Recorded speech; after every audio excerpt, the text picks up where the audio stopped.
What is search? The basic definition of search is an action of finding something or someone by carefully looking for it. If you have used a computer or a smartphone, you probably have performed search many times already in your day.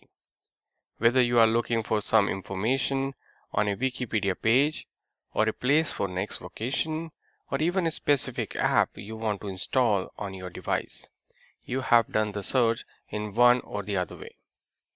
In 21st century, search has become a crucial part of our daily lives. Now you know what a search is and how it fits in your daily activities.